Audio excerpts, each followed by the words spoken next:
Happy Sunday, Bapak Ibu yang terkasih dalam Tuhan Yesus Kristus. Bagaimana kabar Bapak dan Ibu? Kami berdoa kita semua selalu sehat, sukacita, dan dalam penyertaan Tuhan. Senang sekali kita bisa berjumpa kembali dalam ibadah online Zion Church of Christ. Nah, masuk bulan yang baru, pastinya kita juga punya tema yang baru, yaitu Accepted, yang merupakan salah satu dari 7 nilai yang ada di Zion Church of Christ. Di bulan Agustus ini kita akan sama-sama belajar bagaimana cara menerima seseorang dengan baik dan benar, yaitu yang sesuai dengan firman Tuhan. Seperti seorang sahabat sejati yang akan menerima kamu apa adanya, mengerti kekuranganmu, mengerti masa lalumu, dan yang akan percaya akan masa depanmu. Sekarang, mari kita sama-sama siapkan hati kita untuk kita masuk ke dalam pujian dan penyembahan. Selamat beribadah, Tuhan Yesus memberkati.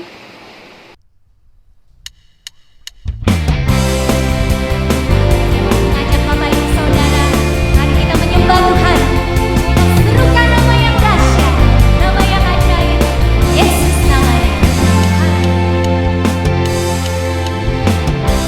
Tuhanku Maha Besar, Tuhanku Maha Kuasa, Raja segala raja.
kasih Tuhan penuhi hatiku dengan hadir-Mu. Ku rindu memandang wajah-Mu, oh Tuhan, di dalam kekudusan-Mu. Bawaku dekat dalam hati-Mu. Ku rindu mendengar suara-Mu, oh Tuhan, di tempat kudus-Mu sekarang. Ku rasakan kasih-Mu dan indahnya kekudusan-Mu, penuhi dengan kasih-Mu, diam di hadirat-Mu. Ku mengangkat tanganku dan ku bersyukur menyembah-Mu, penuhi dengan kasih-Mu, diam di hadirat-Mu.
Tiada ternilai salibmu Tuhan, Kau sungguh berharga bagi setiap kami.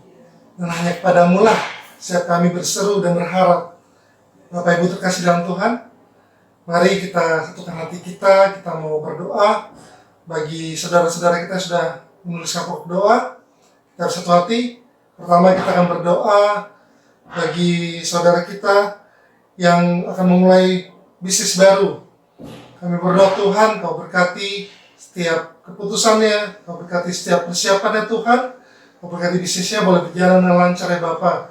Kami juga mau berdoa bagi saudara-saudara kami yang rindu mengalami pemulihan dari sakit kepala, dari sakit asam lambung, dari sakit kanker, dan juga sakit diabetes. Kau dokter di atas segala dokter, Kau maha penyembuh. Kami percaya oleh bilur-bilur-Mu, saudara-saudara kami telah Kau jamah ya Bapa. Terima kasih Tuhan Yesus. Kami juga mau berdoa Tuhan bagi saudari kami yang rindu kesehatan dalam masa hamil dia Tuhan. Kau berkati Tuhan selalu, dia boleh sehat, juga calon anaknya juga Kau berkati sehat, beserta keluarga besar. Kau berkati sehat selalu ya Bapa. Dan saat yang bersamaan, kami juga bersyukur Tuhan setiap doa yang sudah Kau jawab ya Bapa. Kami bersyukur Tuhan untuk hasil rapid test dari saudari kami yang non reaktif ya Bapa. Terima kasih Tuhan, Kau sangat baik. Juga kami bersyukur Tuhan untuk perjalanan penerbangan ke kota asal yang sudah Kau berkati lancar ya Bapa. Kami berdoa Tuhan, Kau berkati selalu, dia boleh berkumpul dengan keluarganya ya Bapa. Terima kasih Tuhan Yesus untuk semua kebaikan-Mu ya Bapa. Kami berdoa, kami mengucap syukur di dalam nama-Mu Tuhan Yesus. Haleluya, amin. Dan sekarang, sebelum kita masuk dalam kebenaran firman Tuhan, kita bersama-sama baca renungan untuk minggu ini dulu. Saya membacakan terlebih dahulu, diambil dari Efesus 2 ayat 10. Efesus 2 ayat 10, karena kita ini buatan Allah, diciptakan dalam Kristus Yesus, untuk melakukan pekerjaan baik yang dipersiapkan Allah sebelumnya. Ia mau supaya kita hidup di dalamnya. Mari kita baca bersama-sama. Efesus 2 ayat 10. Karena kita ini buatan Allah, diciptakan dalam Kristus Yesus untuk melakukan pekerjaan baik yang dipersiapkan Allah sebelumnya. Ia mau supaya kita hidup di dalamnya. Semoga renungan ini boleh menjadi kekuatan, menjadi pedoman bagi setiap kita dalam kehidupan sehari-hari, dan kita boleh menjadi pelaku firman Tuhan yang setia. Siapkan hati kita angkat kembali pujian ini.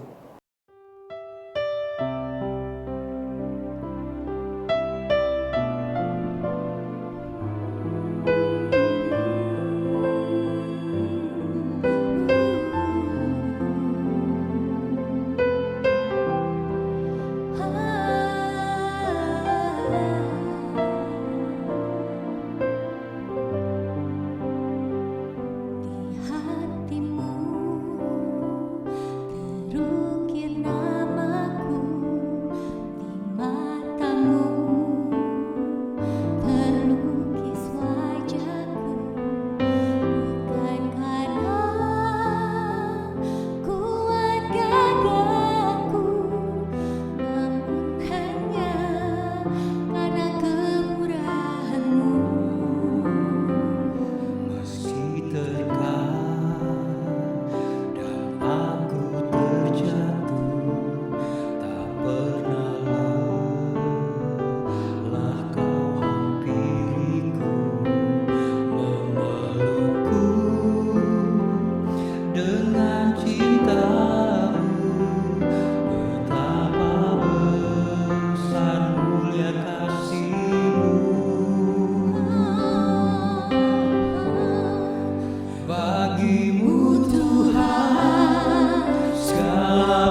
segala pujian, mohon kemuliaan, tiada lebih baik selainmu Tuhan, sungguh berharga Engkau, Yesus, sungguh berharga Engkau, Yesus, sungguh berharga Engkau, Yesus.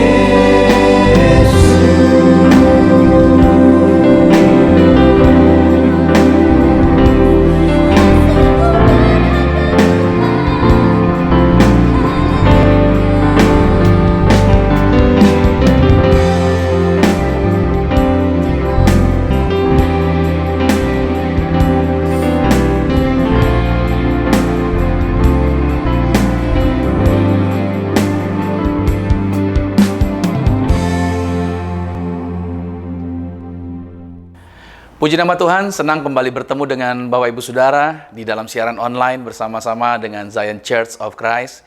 Doa kami adalah kebaikan dan kemurahan Tuhan senantiasa menyertai, mengurapi, dan memberkati setiap kita.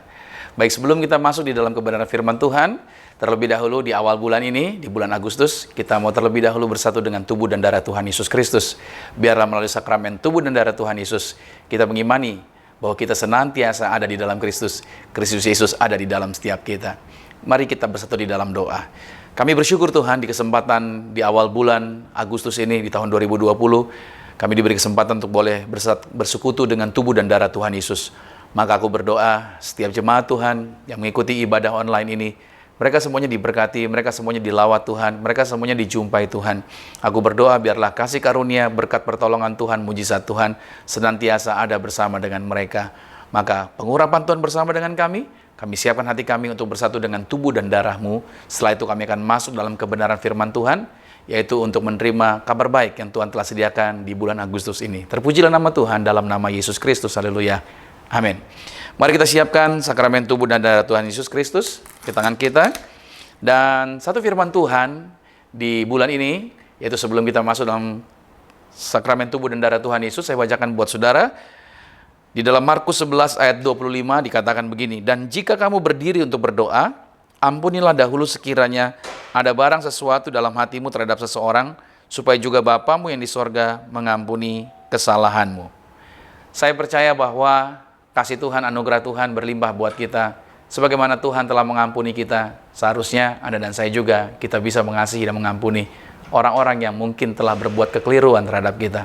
Saya berdoa, pada waktu kita bersatu dengan tubuh darah Yesus, kita mengimani bahwa kemurahan dan kemuliaan Tuhan senantiasa ada bersama kita. Mari kita angkat rotinya saja di atas kepala. Dengan iman, sama-sama saya katakan, dalam nama Tuhan Yesus, inilah roti yang telah turun dari surga. Inilah tubuh Tuhan Yesus Kristus, tubuh yang tergantung di atas kayu salib, yang memberikan kami bersama dengan keluarga kehidupan yang kekal di dalam kerajaan sorga. Agar mulai hari ini kami mengimani bahwa kami menang atas segala virus. Kami tidak akan terkapar sakit. Kami mengimani menang atas segala virus, bahkan COVID-19 kami halau, tidak berkuasa bagi hidup kami. Dalam nama Tuhan Yesus, apapun yang kami pegang kerjakan, Tuhan buat berhasil, dan usia kami lebih dari 80 tahun dalam nama Tuhan Yesus. Inilah roti yang turun dari surga, inilah tubuh Tuhan Yesus Kristus. Mari kita makan tubuh Tuhan Yesus Kristus.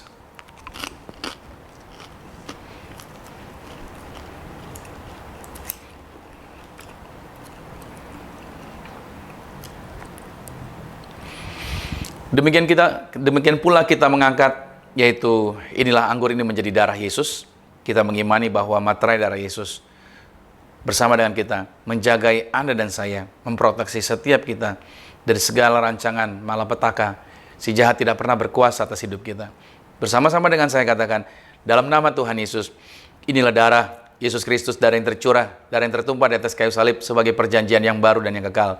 Mulai hari ini, bersama keluarga kami sejahtera senantiasa, maka saling mengasihi, saling mengampuni, kasih mula-mula senantiasa ada di dalam rumah tangga kami. Yang kedua, oleh darah domba Allah, darah Yesus, kami dimeteraikan menjadi warga sorga. Kami dijamin punya rumah di sorga, kami punya rumah di bumi, tidak mengembara. Dimanapun kami berada melangkah, dijagai pasukan malaikat surgawi. Kami tolak segala yang jahat, kami tolak kuasa kegelapan, roh-roh jahat, bahkan roh maut tidak berkuasa atas kami bersama dengan keluarga. Virus penyakit berbahaya sekalipun tidak akan berkuasa bagi hidup kami. Sebagaimana Israel di Mesir dipagari bebas dari tulah kemusnahan. Kami mengimani oleh darah Yesus, kami juga bersama keluarga bebas dari tulah kemusnahan. Kami dipagari pasukan malaikat. Apapun yang kami pegang, yang kami usahakan, yang kami kerjakan di masa-masa saat ini, kami dibuat Tuhan berhasil dan kami mendapatkan berkat lebih besar, bahkan 10 kali lebih daripada berkat tertinggi yang pernah kami raih dalam nama Yesus. Inilah darah Yesus Kristus dalam nama Yesus. Mari kita minum darah Yesus.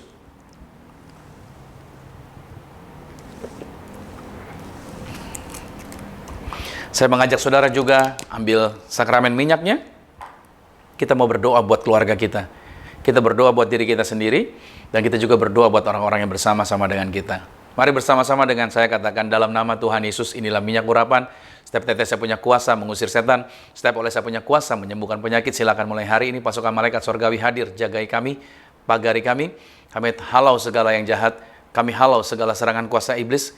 Bahkan Tuhan yang menjaminkan dengan sakramen minyak ini, malaikat hadir, jagai dan lindungi setiap kami dimanapun kami berada. Inilah minyak urapan dalam nama Yesus. Silakan taruh di atas kepala dan saudara bisa berdoa bagi anggota keluarga yang ada di rumah Anda. Tumpang tangan ke atas mereka, berkati mereka, lepaskan perkataan berkat atas anggota keluarga, berkati tempat tinggal Anda atau usaha Anda, kantor Anda, dimanapun Anda berada. Anda bisa melepaskan kata-kata berkat tersebut. Haleluya, puji nama Tuhan. Baik, saya senang sekali di hari Minggu ini bisa menjumpai saudara, bisa melayani kembali, dan saya berdoa tetap dalam kondisi yang terbaik bagi setiap kita. Dari minggu ini saya membawakan judul, yaitu judulnya adalah Accepted. Accepted, kita berbicara mengenai accepted. Bahwa di bulan Agustus ini kita sedang membahas tema atau nilai yang baru. Dan yang kita bahas nilai di bulan Agustus ini adalah accepted. Di mana kita mau belajar untuk belajar menerima orang lain, apapun kondisi dan keadaannya. Yaitu dengan belajar dari Yesus yang mau menerima kita dalam keadaan apapun untuk diperbaiki dan untuk dipulihkan. Ya biasanya dunia, saudara, untuk menerima tentunya ada embel-embelnya. Tentunya melihat dulu latar belakang dan segala macam orang yang akan mereka jadikan teman atau membangun hubungan dengan orang tersebut. Tetapi di sini Tuhan sedang mengajarkan Anda dan saya melalui nilai yang kita bahas sepanjang bulan Agustus ini. Kita mau belajar menerima orang bukan ada apanya, ya kan? Tetapi apa adanya. Walaupun latar belakang, walaupun mungkin pernah melakukan kekeliruan, tapi kita mau diajarkan oleh Tuhan hari ini untuk belajar, yaitu kita menerima orang-orang tersebut. Saya akan jelaskan lebih jauh. Kita buka dulu di dalam Yohanes pada pasalnya yang ke-8, ayat 1 sampai dengan ayatnya yang ke-11. Demikian firman Tuhan. Tetapi Yesus pergi ke Bukit Zaitun. Pagi-pagi benar ia berada lagi di bait Allah, dan seluruh rakyat datang kepadanya. Ia duduk dan mengajar mereka. Maka ahli-ahli Taurat dan orang-orang Farisi membawa kepadanya seorang perempuan yang kedapatan berbuat zina. Mereka menempatkan perempuan itu di tengah-tengah, lalu berkata kepada Yesus, "Rabi, perempuan ini tertangkap basah ketika ia sedang berbuat zina. Musa dalam hukum Taurat memerintahkan kita untuk melempari perempuan-perempuan yang demikian. Apakah pendapatmu tentang hal itu?" Mereka mengatakan hal itu untuk mencobai dia, supaya mereka memperoleh sesuatu untuk menyalahkannya. Tetapi Yesus membungkuk lalu menulis dengan jarinya di tanah. Dan ketika mereka menerus bertanya kepadanya, ia pun bangkit berdiri lalu berkata kepada mereka, "Barang siapa di antara kamu tidak berdosa, hendaklah ia yang pertama melemparkan batu kepada perempuan itu." Lalu Yesus membungkuk pula dan menulis di tanah. Tetapi setelah mereka mendengar perkataan itu, pergilah mereka seorang demi seorang, mulai dari yang tertua. Akhirnya tinggallah Yesus seorang diri dengan perempuan itu yang tetap di tempatnya. Lalu Yesus bangkit berdiri dan berkata kepadanya, "Hai perempuan, di manakah mereka? Tidak adakah seorang yang menghukum engkau?" Jawabnya, "Tidak ada Tuhan." Lalu kata Yesus, "Aku pun tidak menghukum engkau, pergilah dan jangan berbuat dosa lagi mulai dari sekarang." Saudara, setiap kali saya pergi ke bengkel, kalau saya servis kendaraan, saya teringat bahwa biasanya kaum pria itu menjadikan tempat ini atau bengkel sebagai salah satu venue favorit yang cukup diminati. Setiap kendaraan kalau di bengkel itu, saudara, setiap kendaraan yang dibawa ke bengkel itu diperiksa setiap bagiannya. Nah, segala kerusakan yang dilaporkan segera ditindaklanjuti untuk diperbaiki. Nah, sebelumnya kendaraan tersebut bermasalah sebelum masuk ke bengkel. Nah, selesai dari bengkel, kendaraan tersebut menjadi sehat. Jadi sehat kembali dan dapat beroperasi secara normal. Ya, dan optimal. Nah, jelang waktu berjalan, kendaraan yang sudah pernah masuk bengkel maksud saya, pastinya akan kembali lagi untuk diservis dan dikalibrasi ulang lagi. Dan dalam periode tertentu, biasanya selalu akan ada bagian-bagian part yang butuh untuk diperbaiki. Apa maksudnya? Nah, saudara lihat bahwa bengkel tidak pernah menolak kendaraan yang datang. Melainkan bengkel itu terbuka dan menerima, mendiagnosa, dan memperbaikinya. Nah, ini menjadi menarik bahwa gereja itu sebenarnya, kalau saya boleh gambarkan, diibaratkan sebagai bengkel. Ya, gereja itu sebagai bengkel yang juga memperbaiki setiap orang yang datang dari berbagai latar belakang yang berbeda. Dan ketika sudah diperbaiki, suatu hari bisa saja orang tersebut rusak kembali dan butuh direparasi lagi. Nah, contoh inilah sebenarnya diperlihatkan oleh Yesus. Bahwa Yesus itu menerima setiap orang, apapun kondisi dan apapun keadaannya, untuk dibenahi dan dituntun kepada jalan keselamatan. Dalam teks Alkitab yang kita baca pada saat Yesus sedang mengajar di Bait Allah, ada sejumlah ahli Taurat dan orang Farisi yang datang ke sesi pertemuannya Yesus. Mereka datang bukan untuk mendengarkan pengajaran, melainkan berupaya menjebak Yesus dalam suatu kesalahan. Nah, menjadi catatan di sini, saudara, bahwa para ahli Taurat ini dan orang-orang Farisi selalu hadir dalam pertemuan ibadah ketika Yesus mengajar. Nah, mereka, yang uniknya mereka, saudara, mereka datang bukan untuk menerima kabar baik, tapi mereka datang untuk menghakimi apa yang Yesus ajarkan. Dan biasanya mereka duduk paling depan dalam kepadatan jemaat yang hadir. Mereka ada di depan padahal, saudara. Saya suka merenungkan mengapa ya kok orang-orang ini bisa tahu jadwalnya Yesus. Dan mereka selalu ingin duduknya di kursi depan. Apa mungkin mereka melihat jadwal Yesus di Instagram, kemana dia akan khotbah hari Minggu, berapa sesi dia? Atau mereka mungkin melihat di Facebook kah? Atau melihat di medsos yang lain kah?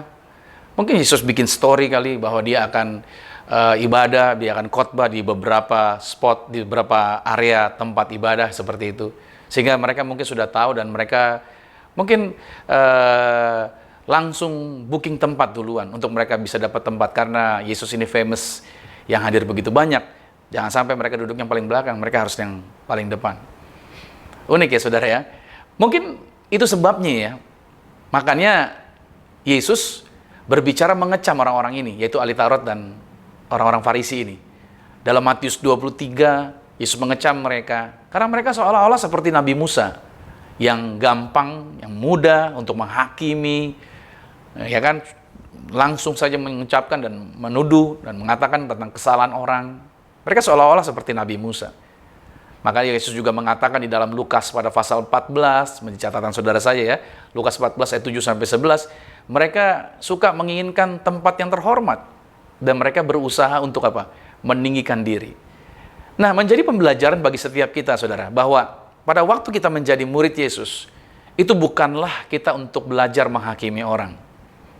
Pada waktu saya kuliah teologi, pada waktu itu ngerti tentang firman Tuhan, bahasa aslinya kita belajar, teksnya, konteksnya, belajar satu ayat, satu kitab, bagaimana hermeneutiknya, bagaimana homiletik dalam ilmu gaya dan bahasa berkhotbah, dan kita belajar tentang cara berdebat juga, berhadapan dengan orang-orang yang berbeda pendapat, dan kita belajar tentang psikologi juga, cara menghadapi orang, bagaimana menghadapi jemaat, bagaimana melihat situasi jemaat. Kalau sedang ibadah seperti hari ini, saya nggak bisa lihat wajah saudara secara langsung, tapi kalau kita di ruangan yang bersama-sama, kita sudah diajarkan bagaimana caranya menarik perhatian saudara agar saudara tetap terarah, apalagi di jam-jam perjuangan, yaitu jam-jam yaitu di mana orang masuk alam roh gitu saudara ya. Itu nggak gampang, makanya itu ada teknik dan segala macam. Nah, biasanya saudara kalau orang-orang yang sudah banyak tahu dan ngerti tentang firman Tuhan, biasanya ya, saya tidak mengatakan semuanya, tapi seringkali firman Tuhan itu dipakai untuk menghakimi dan menyerang orang lain. Bahkan kalau ketika ada pendeta lain berkhotbah, mungkin, oh khotbahnya salah tuh, oh konteksnya nggak begitu, oh menyerang dan ini dan segala macam. Seringkali kita terpengaruh, dan ini menjadi pembelajaran buat setiap kita bahwa menjadi murid Yesus, kita bukan belajar untuk menghakimi orang atau merasa benar sendiri, serta berupaya untuk mencari penghormatan dari manusia yang lainnya, dan itu hanya akan berujung kepada yang namanya kesombongan. Nah, ini yang perlu kita pelajari di dalam kehidupan kita sebagai anak Tuhan. Nah, kembali kepada teks utama kita di dalam Injil Yohanes tadi, bahwa orang-orang ini yang menjadi musuh Yesus, mereka tidak suka dengan Yesus, mereka menempatkan perempuan yang kedapatan berbuat zina pada ayat yang ketiga. Buat saya menarik sekali, bagaimana mereka bisa mengetahui perempuan ini berbuat zina? Pas, kedapatan. Bagaimana mereka bisa tahu pas kedapatan? Ya kan?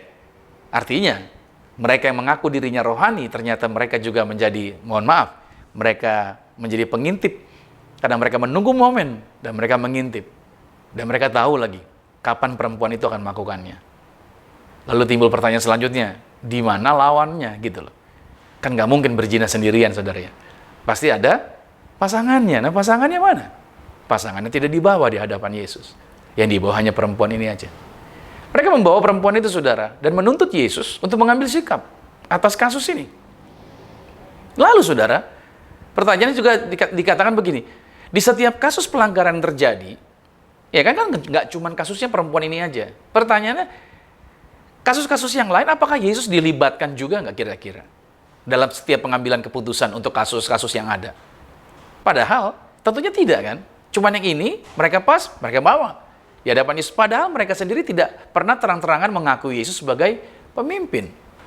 Jadi jelaslah rencana mereka hanya untuk menjatuhkan kredibilitas Yesus sebagai pengajar di hadapan orang banyak. Nah, di sini yang saya tertarik, Yesus sangat mengasihi semua orang yang ada di sana. Termasuk Yesus mengasihi orang-orang yang memusuhinya. Yesus meresponinya dengan cara menulis di atas tanah. Dia membungkuk, dia tulis di atas tanah. Tidak dijelaskan oleh Alkitab apa yang dituliskan di sana. Tapi efeknya setelah Yesus menuliskan, dia berkata begini, barang siapa di antara kamu tidak berdosa, hendaklah ia yang pertama melemparkan batu kepada perempuan itu. Dan reaksi orang-orang ini pada akhirnya, mereka satu persatu pergi, semua meninggalkan spot itu. Semua meninggalkan tempat itu. Termasuk, saudara, semua orang yang tadinya sedang mendengarkan Yesus. Semua orang. Jadi lihat pengaruh daripada orang-orang Farisi ini. Lihat pengaruh daripada ahli-ahli Taurat ini. Orang-orang yang tadinya di Bait Allah mendengarkan Yesus pun ikut juga. Semuanya pergi. Tinggallah Yesus dan perempuan itu. Lalu, saudara, Yesus juga bertanya kepada perempuan itu, di mana mereka yang hendak menghukum engkau, hai perempuan? Dan setelah itu perempuan yang mendengar pertanyaan Yesus, ia mengangkat wajahnya, melihat ke sekeliling, dan dia berkata, tidak ada Tuhan. Maka Yesus berkata dan mengampuni perempuan ini dan mengarahkannya untuk dia pergi dan jangan berbuat dosa lagi. Pola yang dikerjakan Yesus adalah melihat kebutuhan dari orang-orang yang dia layani. Yesus mengerti yang dibutuhkan oleh perempuan ini adalah penerimaan sebenarnya. Kenapa? Karena wanita ini di hadapan semua orang, pada waktu dia dibawa oleh orang-orang Farisi dan ahli Taurat tadi, dia merasa ketakutan. Dan dia terus tertunduk, pandangannya melihat ke tanah. Dia melihat ke bawah. Dia tidak dapat melihat apapun selain dosanya, selain kesalahannya, serta bayangan kematian yang akan menjara kehidupannya. Nah, pola kematian inilah sebenarnya yang dibuat oleh iblis. Agar apa? Agar kita kesulitan untuk terhubung dengan Tuhan. Iblis akan selalu memunculkan, iblis akan selalu menampilkan di hadapan saudara kesalahan-kesalahanmu, pelanggaran-pelanggaranmu. Seolah-olah iblis berkata bahwa Tuhan tidak mau menerima engkau, bahwa engkau begitu banyak kesalahannya, bahwa engkau terdapat banyak pelanggaran yang mana Tuhan tidak mau menerima engkau. Saudara, kalau saya boleh jujur, secara persyaratan kita semua termasuk saya, tidak ada yang layak untuk dapat diterima oleh Tuhan. Tetapi di sini yang menarik adalah Yesus berkata secara terbuka di hadapan kita dengan firman Tuhan ini di dalam Matius 11 pada ayatnya yang ke-28. Dikatakan demikian. Marilah kepadaku semua yang letih lesu dan berbeban berat. Aku akan memberikan kelegaan kepadamu. Kata-kata ini menjadikan pencair suasana dalam setiap anak-anak Tuhan atau setiap manusia yang hidupnya di dalam kecemaran, yang selalu tertuduh dalam kehidupan dia. Yesus berkata, mari datang kepadaku. Semua engkau yang letih lesu karena beban berat, karena dosamu, karena pelanggaran, karena engkau keluar jalur, engkau letih lesu, bebanmu berat nak. Kata Yesus begini, aku mau tolong kamu, aku akan berikan kelegaan kepadamu. Halo, sudah terlampau lama mungkin kita hidup ada di dalam kesalahan. Telah begitu lama kita melakukan pelanggaran-pelanggaran yang kita pikir orang lain gak ada tahu.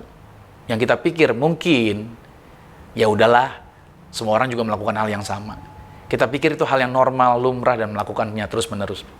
Saudara yang kasih Tuhan, saya yakin ayat ini tidak pernah salah. Orang yang hidup di dalam kecemaran, orang yang hidup di dalam dosa, pasti lelah, pasti lesu. Bebannya pasti peak, bebannya berat banget. Di sini Tuhan mau tolong Anda. Di hari ini saudara dikasih Tuhan, accept it. Tuhan menerima Anda apa adanya. Tuhan membuka tangannya dan Tuhan berkata, mari datang kepadaku. Saya berdoa di hari Minggu ini, saya berdoa dari mimbar ini, saya berdoa melalui siaran ini, hatimu dijamah Tuhan. Saya tidak mau menghakimi Anda, tapi saya mengasihi Anda. Jalan hidup yang Anda lakukan kalau di luar jalur Tuhan, jalan hidup yang kita ambil kalau di luar rencana Tuhan, itu hanya akan berujung kepada maut. Hidup kita ini cuma sementara. Itulah sebabnya Tuhan mengasihi kita, membuka tangannya, memanggil kita, mari ke sini, aku akan tolong kamu. Nah, Yesus menerima semua orang tanpa terkecuali, termasuk orang-orang tadi yang memusuhi Yesus. Tapi pada waktu identitas mereka terbuka, mereka bukannya datang kepada Yesus, malahan mereka menjauh dan meninggalkan Yesus sebagai satu-satunya jalan keselamatan.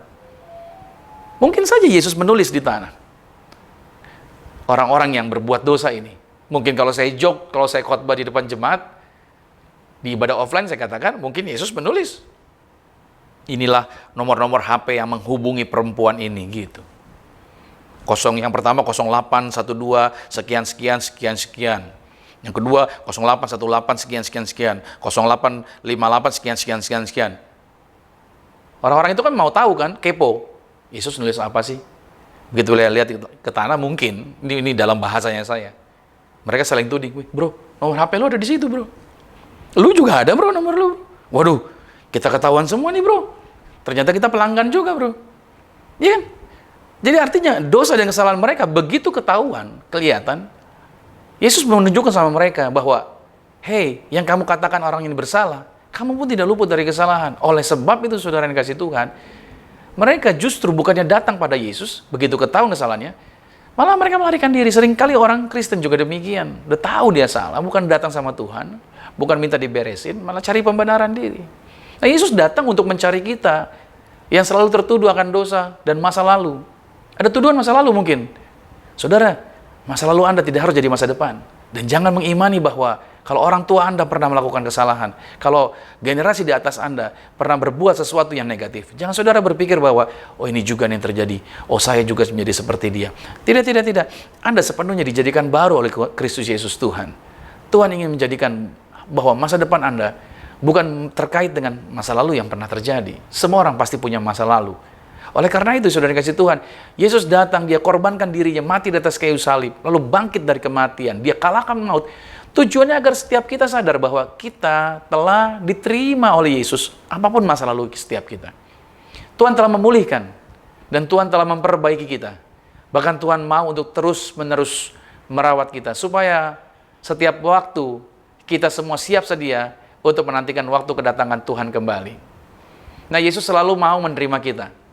Ini, pesan inilah yang Tuhan mau untuk kita melakukannya.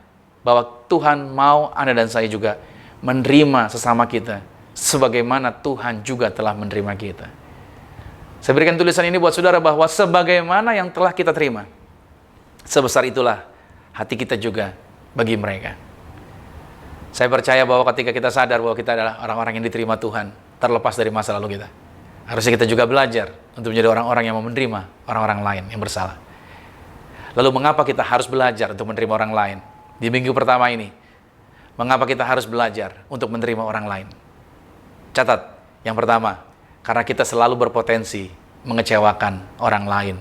Ya, sekarang Anda dan saya, kita selalu berpotensi mengecewakan orang lain. Kita nggak bisa menyenangkan semua orang. Walaupun kita sudah berbuat sesuatu apapun, tetap saja bisa ada orang yang kecewa dengan kita. Dalam Roma pada pasalnya yang ke-7 ayat 21 sampai 26 dikatakan begini. Demikianlah aku dapati hukum ini. Jika aku menghendaki berbuat apa yang baik, yang jahat itu ada padaku. Sebab di dalam batinku aku suka akan hukum Allah, tetapi di dalam anggota-anggota tubuhku aku melihat hukum lain yang berjuang melawan hukum akal budiku dan membuat aku menjadi tawanan hukum dosa yang ada di dalam anggota-anggota tubuhku. Aku manusia celaka, siapakah yang akan melepaskan aku dari tubuh maut ini? Syukur kepada Allah oleh Yesus Kristus Tuhan kita. Jadi dengan akal budiku aku melayani hukum Allah, tetapi dengan tubuh insaniku aku melayani hukum dosa. Itulah sebabnya kita tidak bisa menjadi orang yang antipati kepada orang lain yang mungkin telah mengecewakan kita. Saya banyak dikecewakan orang. Ada banyak orang yang berjanji sama saya, tapi seringkali mereka melanggar janji mereka. Tapi saya tidak mau menjadi orang yang kecewa dan artinya menjadi orang yang menolak orang-orang tersebut. Saya percaya bahwa Yesus saja menerima saya yang banyak kali berbuat kekeliruan, memberi kesempatan. Hidup ini adalah kesempatan. Oleh sebab itu, saya mau tetap untuk belajar menerima. Karena kita sendiri pun dapat mengecewakan orang lain. Saya sadar. Saya sendiri pun dapat saja mengecewakan orang lain. Mungkin ketika saya berdiri di depan saudara hari ini, pada waktu saya menyampaikan sesuatu, bisa saja saya tidak sesuai dengan ekspektasi saudara. Oke, seringkali dalam hubungan rumah tangga, suami istri bertengkar. Alasannya karena mereka tidak berusaha menyadari bahwa masing-masing memiliki potensi kelemahan di dalam diri mereka. Ya, suami bisa punya kelemahan, istri bisa punya kelemahan. Di dalam keluarga juga demikian, antara saudara dan bersaudara. Daripada kita sibuk mencari pembenaran, lebih baik, saya sarankan, belajarlah kita untuk menerima kekurangan orang lain. Dan saling membantulah untuk menolong kekurangan yang ada pada orang-orang di sekitar kita. Belajarlah untuk kita menerima kekurangan orang lain. Kenapa demikian? Karena kita juga punya kekurangan. Karena kita punya potensi untuk bisa mengecewakan orang lain. Yang kedua, alasan, yaitu mengapa kita harus belajar untuk menerima orang lain. Yaitu untuk mengubahkan karakter kita. Kita menerima orang lain karena itu sebagai sarana bagian agar karakter kita bisa berubah. Roma 12 pada ayat yang ke-12 dikatakan begini. Bersukacitalah dalam pengharapan, sabarlah dalam kesesakan, dan bertekunlah dalam doa. Pada saat kita belajar, pada saat kita menerima orang lain yang tidak selalu sejalan dengan kita, justru akan banyak melatih sikap kita, yaitu seperti menjadi lebih sabar. Kita akan sabar sebenarnya dengan orang yang sejalan. Tapi untuk mengetahui kita sabar atau tidak, seringkali kita harusnya berhadapan dengan orang yang tidak sejalan dengan kita.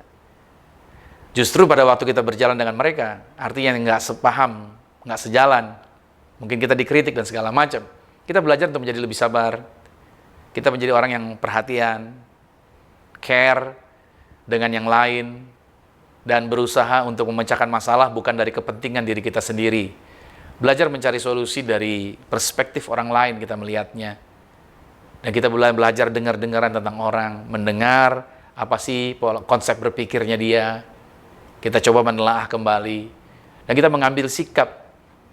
Jadinya dengan hal seperti itu, kita mengambil sikap untuk lebih bergantung kepada Tuhan. Ya, karena saudara yang dikasih Tuhan, bagaimana cara kita bersikap dengan Tuhan, sebenarnya itu ditentukan dengan bagaimana cara kita bersikap dengan sesama kita. Kita boleh berkata di hadapan orang bahwa kita mengasihi Tuhan, bahwa kita percaya melewati segala masalah, tantangan apapun, Tuhan akan memberikan jalan keluar, saya sabar menunggu waktunya Tuhan. Ya, itu hanya dapat dibuktikan pada waktu kita berhadapan dengan orang-orang yang mungkin berpotensi membuat kita kesal, yang mungkin berpotensi membuat kita tidak nyaman, tetapi kita sabar, kita belajar untuk sabar, belajar untuk percaya bahwa orang ini pasti bisa berubah dan segala macam. Saya percaya bahwa ini salah satu bukti orang bisa melihat bahwa kita adalah orang yang bergantung dan menjadi orang-orang yang bersikap percaya bahwa dalam situasi, kondisi yang kita hadapi saat ini, kita belajar untuk menjadi sabar. Aku percaya Tuhan, sudah 5 bulan lebih nih, kita menghadapi situasi ini. Tapi kita belajar untuk menjadi bersabar, melewati masa-masa ini. Tuhan, ada hal yang baik, yang lebih besar lagi, yang Tuhan sudah jaminkan melewati situasi ini. Nah, ini latihan kesabaran sebenarnya. Oleh karena itu belajarlah untuk menerima orang-orang di sekitar kita. Sehingga kita bisa belajar untuk melatih diri kita sabar, karakter kita berubah. Yang maunya terburu-buru tadinya maunya kita terus. Sekarang kita belajar untuk menunggu dengan cara dan waktunya Tuhan. Itu poin yang kedua. Dan saya akhiri dengan poin yang ketiga. Poin yang ketiga adalah alasannya kita akan membawa orang tersebut kepada kemuliaan. Ini alasan yang ketiga. Mengapa kita belajar? Yaitu untuk menjadi orang-orang yang menerima orang lain. Mengapa? Yang ketiga alasannya, kita akan membawa orang tersebut kepada kemuliaan. Yohanes pada pasal 8 ayat 10 dan 11 dikatakan begini. Lalu Yesus bangkit berdiri dan berkata kepadanya, "Hai perempuan, di manakah mereka? Tidak adakah seorang yang menghukum engkau?" Jawabnya, "Tidak ada Tuhan." Lalu kata Yesus, "Aku pun tidak menghukum engkau. Pergilah dan jangan berbuat dosa lagi, mulai dari sekarang." Pada waktu Yesus menerima perempuan tersebut, pada waktu Yesus datang bukan menghakimi, pada waktu Yesus datang tidak dengan polanya orang-orang Farisi tadi, tapi dia dengan pola mengasihi, dengan pola menuntun, memberi petunjuk mana jalannya. Disinilah sebenarnya wanita ini hidupnya diubahkan.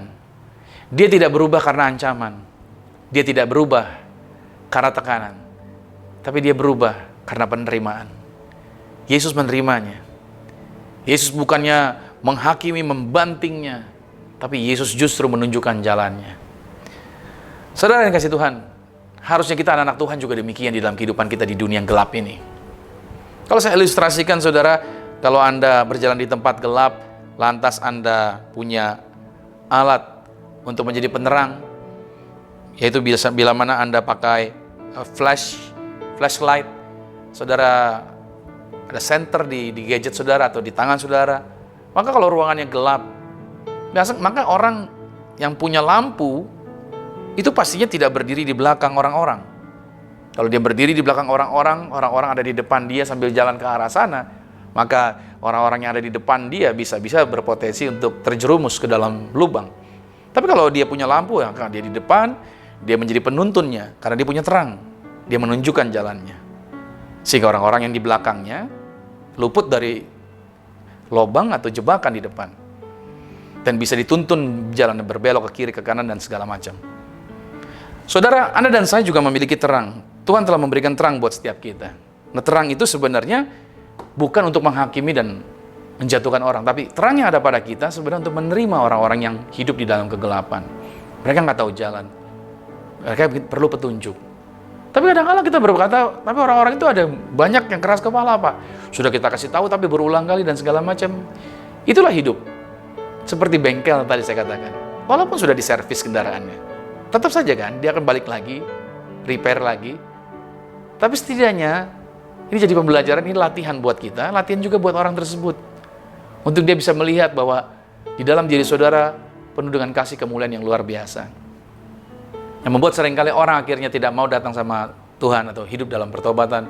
Karena kita kerap kali lebih mudah menghakimi orang, lebih mudah menjatuhkan orang. Saya berdoa kita tidak mudah menghakimi orang, tapi kita lebih mudah menunjukkan jalan kebenarannya. Kalau saudara punya alat gadget yang canggih, saudara mau berikan gadget itu sama orang, saudara minta misalkan, lu tahu nggak, gadget lu tuh jelek banget, misalkan begitu saudara bilangnya. Anda hakimi gadgetnya dia, gadget zaman now sama gadget zaman dulu beda. Gadget lu gadget udah ketinggalan zaman, lu masih pegang begituan aja. Nih gadget gua canggih nih. Setelah Anda hina-hina gadget orang, lalu Anda bilang, nih gadget gua kasih buat lu deh. Tentunya respon orang tersebut juga udah tidak nyaman terlebih dahulu. Dia sudah membangun blog. Dia sudah kesal karena Anda menghinanya begitu rupa dengan gadget Anda. Seolah-olah gadgetnya dia hina sekali. Nah, ini menjadi pelajaran sebenarnya. Harusnya tidak demikian caranya. Kalau saudara mau memberikan gadget Anda kepada orang lain, gadget yang canggih, kasih tahu kecanggihannya. Nih kecanggihannya, agar dia tertarik, dia melihat kecanggihan fitur-fitur yang ada di gadget Anda. Setelah Anda menunjukkan kecanggihannya, Anda berikan kepada dia dengan syarat misalkan begini, syaratnya gadget lu yang lama kasih ke gue, ini gadget gue yang baru buat lu. Dia akan dengan sukarela memberikannya. Banyak kali orang-orang yang hidup di dalam kegelapan, mereka tidak mau bertobat karena kitanya sudah menghakiminya begitu rupa. Tapi hari ini belajar untuk menjadi orang-orang yang mau menerima terlebih dahulu, bangun hubungan dulu, bikin trust dulu, sehingga mereka akhirnya dapat percaya dan kita bisa membawa orang tersebut kepada kemuliaan Tuhan. Sampai di sini saudara diberkati. Di minggu yang pertama kita belajar mengenai accepted. Saya berdoa saudara biar di minggu pertama ini kita praktekkan 3 poin yang kita bahas ini menjadi berkat buat setiap kita. Itu poin yang pertama, itu berbicara mengenai bahwa ketika kita menerima orang, alasannya itu karena kita sendiri pun punya potensi untuk mengecewakan orang lain. Alasan yang kedua, dengan menerima orang lain, itu bisa membangun karakter kita menjadi lebih baik lagi. Dan alasan yang ketiga adalah kita akan membawa orang tersebut kepada kemuliaan. Saya berdoa saudara, di hari Minggu ini Anda diberkati dengan sukacita, berbahagia bersama dengan keluarga Anda dimanapun Anda berada. Ingat, Tuhan Yesus terbuka tangannya untuk memulihkan keberadaan Anda. Kalau saudara mungkin baru pertama kali mengikuti siaran ini, saya berdoa buat saudara, untuk saudara dipulihkan di kehidupan Anda, untuk saudara mengalami perjumpaan secara pribadi dengan Tuhan. Kalau selama ini hidup Anda jauh dari Tuhan, selama ini ada kata-kata yang terus berbicara di pikiran dan telinga Anda bahwa Anda tidak bisa diterima oleh Tuhan, izinkan saya berdoa buat saudara. Izinkan saya memberkati Anda. Izinkan saya melepaskan kuasa Tuhan untuk menjamah Anda. Mari angkat tangan saudara di tempat Anda masing-masing. Saya mau berdoa buat saudara. Biar berkat ini, biar kuasa ini turun atas hidup Anda. Biar Roh Kudus menjamah hatimu. Biar Roh Kudus memulihkan Anda. Haleluya. Bapa, dalam nama Tuhan Yesus aku berdoa buat setiap mereka yang telah mendengarkan firman Tuhan ini, dijamah Tuhan. Kuasa Tuhan memberkati, kuasa Tuhan melawat mereka. Aku berdoa dalam nama Tuhan Yesus. Kalau mereka baru pertama kali mengikuti siaran ini, maka aku berdoa dalam nama Tuhan Yesus. Jamah mereka, jumpai mereka juga dalam nama Tuhan Yesus. Bahkan kalau mereka selama ini ada yang hidupnya jatuh bangun dalam kesalahan, hidup di dalam dosa, di mana penghakiman begitu banyak terjadi, seperti yang dialami perempuan tadi, maka saat ini dalam nama Tuhan Yesus, sebagaimana Yesus berkata, mari datanglah kepadaku, hai engkau yang letih lesu dan berbeban berat, aku akan memberikan kelegaan kepadamu. Hari ini hal yang sama aku lepaskan dalam nama Yesus. Roh Kudus jamah mereka, Roh Kudus jumpai mereka, Roh Kudus pulihkan mereka, sehingga mereka mengalami lawatan kehidupan yang baru terjadi bagi hidup mereka dalam nama Tuhan Yesus. Aku berdoa biar kuasa Tuhan hadir, turun, memberkati, mengurapi setiap mereka. Thank you Lord Jesus, terima kasih Tuhan. Maka terima kasih juga Tuhan Yesus untuk siaran ini juga. Dimanapun kami semua menyaksikan, semuanya diberkati. Aku berdoa buat gereja-gereja semua diberkati di seluruh dunia. Situasi pandemi ini tidak menyurutkan semangat, tapi membuat kami berkreasi, berinovasi, lebih lagi, bahkan lebih lagi dari yang dulu. Kami punya kreativitas yang tinggi. Berkati konten-konten anak-anak Tuhan yang sedang melayani dengan cara siaran online ini. Berkati juga Tuhan setiap anak-anak Tuhan dalam pelayanan mereka. Terima kasih Tuhan, memberkati juga teman-teman yang sudah membantu dalam acara pelayanan ini. Mereka semua diberkati. Apapun mereka korbankan digantikan yang luar biasa. Memberkati setiap jemaat Tuhan, rekan-rekan yang telah turut membantu dalam persembahan syukur mereka, tangan-tangan mereka juga diberkati. Apapun yang mereka korbankan digantikan yang luar biasa, lipat kali bahkan ratusan kali ganda. Terima kasih atas segala berkat-Mu, terima kasih atas pertolongan-Mu. Kami berdoa buat Indonesia, dari Papua sampai dengan Aceh. Lawatan Tuhan terjadi, setiap kotanya diberkati, setiap wilayahnya, setiap daerahnya. Indonesia bisa lewati pandemi ini dengan luar biasa dan menjadi negara yang maju, negara yang dahsyat, negara yang berdaulat, negara yang diberkati Tuhan. Para pemimpin, kepala negara, presiden diberkati. Para pemimpin daerah memiliki kesehatian, kekompakan, bersatu dengan seluruh jajaran pemerintahan pusat untuk membangun yang terbaik, untuk keluar dari masalah ini, keluar dari situasi ini, memiliki solusi yang terbaik bagi masyarakat. Doa kami, Indonesia diberkati, bahkan seluruh negara di dunia ini juga, semuanya diberkati Tuhan. Dimanapun kami semua berada, diberkati Tuhan. Terima kasih Bapak, saatnya kami akan mengakhiri ibadah ini, dan kami akan menerima berkat Tuhan. Kekasih Kristus arahkan hati. Aminkan setiap berkat ini menjadi milik kita. Diberkatilah engkau di dalam usahamu, diberkatilah engkau dalam pekerjaanmu, Diberkatilah engkau dalam studi sekolah kuliahmu, dan diberkatilah engkau di dalam pelayananmu. Apapun yang kau pegang kerjakan di dalam kekudusan, ingatlah perkara ini. Tuhan Yesus Kristus pasti buat engkau berhasil. Diangkat Tuhan, kau naik ke atas bukan turun, jadi kepala bukan ekor. Aku berdoa sepanjang minggu, bulan, bahkan tahun ini merupakan minggu, bulan, tahun yang penuh berkat. Sehingga siapapun tinggal dengan kau pasti diberkati. Keluargamu diberkati, orang tuamu diberkati, saudara-saudarimu diberkati, rumah tanggamu berbahagia. Maka sekarang terimalah berkat anugerah dari Bapa di surga, cinta kasih di dalam Yesus Kristus, kekuatan penghiburan di dalam kuasa Roh Kudus, menyertai mengurapi setiap kita mulai saat ini sampai Tuhan datang menjemput Anda dan saya, keluargamu dan keluargaku. Kita semua sama-sama menjadi warga kerajaan sorga yang percaya sama-sama. Katakan, amin. Selamat hari Minggu. Sampai jumpa minggu depan. Dan Tuhan Yesus Kristus memberkati. Amin.